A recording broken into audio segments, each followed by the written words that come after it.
Bien-aimés, c'est toujours une joie immense et un plaisir renouvelé dans le Seigneur que nous avons lorsque nous pouvons communiquer à ton esprit et parler à ton cœur au sujet des choses qui assurent ton bonheur et ton bien-être.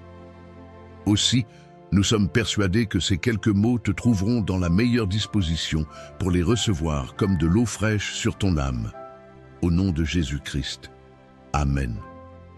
Nous voudrions t'encourager par ces quelques mots à veiller sur ta bouche et sur tes paroles, tes confessions en cette saison et même au-delà et par-dessus tout sur celles dont tu nourris ton âme. On entend communément dire, et cela même au milieu de chrétiens, des paroles qui ne devraient pas avoir leur place. C'est compliqué, c'est difficile, c'est impossible. Certains confessent qu'ils sont confus, pauvres dans les blagues, en oubliant que la langue est le stylo de l'esprit et qu'ils sont donc en train d'écrire et de tracer le chemin vers ce qui leur arrivera. Les paroles prononcées sur soi, sur les œuvres de ses mains, sa santé ou les personnes dont vous avez la charge ont un potentiel sous-estimé par bon nombre pour activer les résultats qu'ils obtiennent. En effet, Proverbe 18, les versets 20 à 21 dit « C'est du fruit de sa bouche que l'homme rassasie son corps, c'est du produit de ses lèvres qu'il se rassasie. La mort et la vie sont au pouvoir de la langue. Quiconque l'aime en mangera les fruits. » La question à se poser est celle de savoir quel genre de fruits veux-tu consommer dans ta vie. Donnes-tu alors suffisamment d'attention à ce que tu déclares? Tu pourrais chercher des excuses en disant que c'est à cause de l'intensité de ce que tu traverses et de la douleur que tu as parlé de la sorte. Pourquoi donnerais-tu une occasion au diable de t'accuser devant le Père à cause de ce que tu as dit?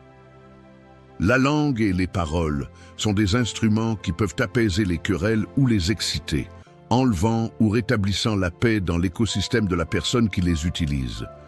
Jacques 3, verset 5 dit « De même, la langue est un petit membre et elle se vante de grandes choses. Voici, comme un petit feu peut embraser une grande forêt. Toi et nous sommes persuadés, à juste titre, que la paix est un élément fondamental dans l'équation globale de la santé complète de tout individu. Ta parole apporte-t-elle la guérison à celui qui l'écoute ou approfondit-elle sa dépression? Fais-tu office de médiateur de paix et de réconciliateur au sein de ta famille, parmi tes proches ou les gens que tu côtoies? Bien-aimé, il est fondamental de rappeler qu'une personne ne peut donner que ce qu'elle a. Si tu n'es pas en paix avec toi-même et que dans ton cœur il n'y a que des paroles de violence, tu ne pourras semer que la violence à l'extérieur. Si c'est le découragement qui habite ton cœur, il se traduira par des paroles semblables comme il est écrit dans Luc 6, verset 45. L'homme bon tire de bonnes choses du bon trésor de son cœur, et le méchant tire de mauvaises choses de son mauvais trésor, car c'est de l'abondance du cœur que la bouche parle. C'est pourquoi l'œuvre commence d'abord en toi-même, sachant que l'une des empreintes de ton bonheur et de ton bien-être intérieur est la preuve d'une langue saine et d'un langage incorruptible et non perverti.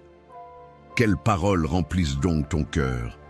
Sais-tu que même ta manière de servir le roi des rois est basée sur les paroles qui remplissent ton cœur? Si ce ne sont pas des paroles bien disposées, ton service ne le sera pas non plus, comme nous pouvons le voir dans Psaume 45, verset 2, qui dit « Des paroles pleines de charme bouillonnent dans mon cœur. Je dis, mon œuvre est pour le roi, que ma langue soit comme la plume d'un habile écrivain. » Bien-aimé, est-ce possible d'avoir une langue raffinée et purifiée? Bien sûr que oui.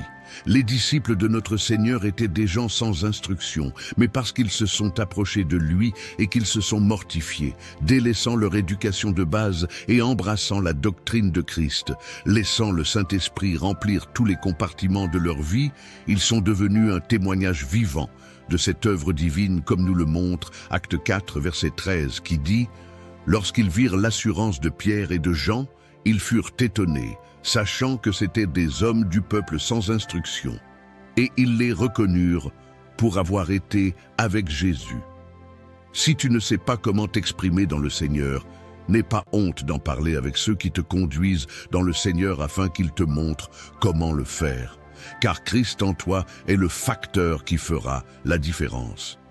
Nous t'encourageons donc à utiliser avec parcimonie et avec sagesse divine tes paroles.